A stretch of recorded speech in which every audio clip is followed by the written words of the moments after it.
Super Bowl week is moving along here in Phoenix. We are inside Radio Row on Thursday. The Patriots and Seahawks both finished up their player availability for the week earlier Thursday morning. And really, Thursday was one of the newsiest days from a Patriots perspective as we've had all week. And the biggest story, I think, from the day, Dean Blandino, Troy Vincent, and referee Bill Vinovich held a routine type of news conference in anticipation of Sunday's game. All attention, of course, focused on the investigation into the Patriots' deflated footballs from the AFC Championship. And we've uncovered some facts, and some facts that are not going to bode well for the NFL, and certainly do bode well for the Patriots. Number one, I asked Dean Blandino if they measured the Colts footballs at halftime. He said yes, they did. They measured balls from both teams. I asked if they logged that information. If they register the PSI, they write it down, put it on a piece of paper, do anything to be able to compare it. He said no. I said, okay, so how are you investigating this? How are you investigating the way that they check the footballs pregame and halftime and so on and so forth? Basically, are you taking referee Walt Anderson's word on it? He said yes. I said, so there's no other way. Basically, you have to take the referee's word because this stuff is not documented anywhere. And that's essentially the case. So what do you conclude from that is any reports, any notions, any leaks that the footballs were 2 or 1 PSI below the minimum bar there. How was that proven? Because these PSI levels are not written down anywhere. Yeah, you don't know what the baseline number is. You don't know what the number was at halftime, so you don't know how much it sunk or deflated. Either balls, the Patriots balls or the Colts balls. So how can you in rightfully do anything to the Patriots based on that with no official documentation, with no numbers of what these balls registered on the air pressure scale? Right, and that's not to say that the footballs were not underinflated, because, I mean, the NFL has come out in a statement and said that they were underinflated. And if they did properly gauge those footballs with the electric gauge that they said that they used, then, hey, that's why they used the backup footballs. But I don't see how the NFL can come up with any sweeping conclusions, again, without hard evidence, hard documentation. Right now, that's hard to find, unless there is some sort of admission or some other type of evidence that the league can uncover. Unless they have some kind of smoking gun of video proof of somebody actually doctoring with or tampering with the footballs.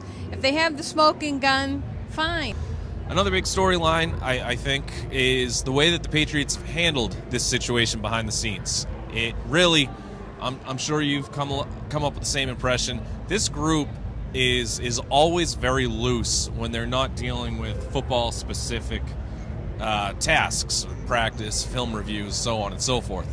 They've been loose all week. I think they've handled the situation well. And it sounds like, by all accounts, they have really ramped up their focus and their preparation, again, in meetings, film review, and practice. This is a very driven group, and once again, I'm getting the impression more and more, this is kind of what we thought, you wrote this last week, the Patriots are going to play the Seahawks, and they're going to be pissed. Yeah, without question. I think last week it was a distraction in that, you had the coach doing science tests, doing his lab work, if you will.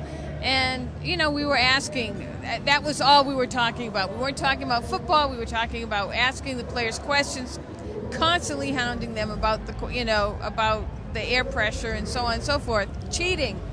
I think after a week of that, they were able to adjust. I mean, Tom Brady admitted it got to him. He personalized it.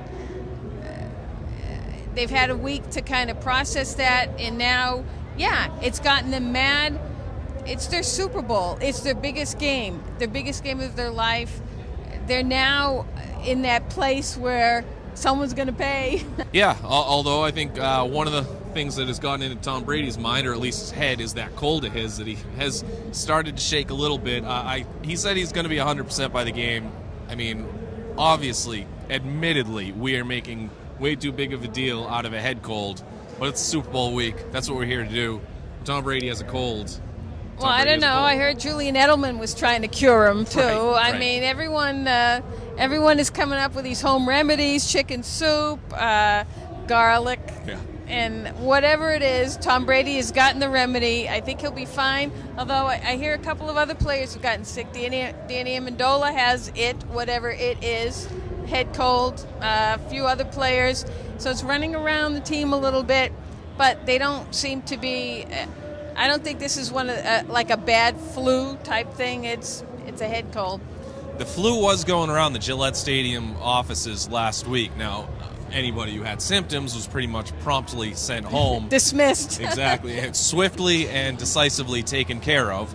But clearly, I mean, Brady had the cold. He said his whole family has had the cold. Amendola, I think, is a little bit sick. He's kind of wondering why people weren't making a big deal out of his cold. I know. I think they're all competing for cold attention here. But hey, you know what? You're on a plane, you go across the country, these things sort of happen. And again, it's Super Bowl week, and here we are breaking down head colds. So, there was a Katy Perry appearance today. There was. That was the other news. Isn't there always a Katy Perry appearance?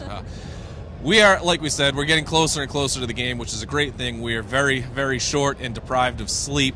And the big news for tomorrow will be in regard to Deflategate. Roger Goodell is having his press conference tomorrow. This will be an interrogation of epic proportions, and we will break that entire thing down on BostonHerald.com, right here on the video, on Herald Radio, in the newspaper, and every other platform that we can bring you.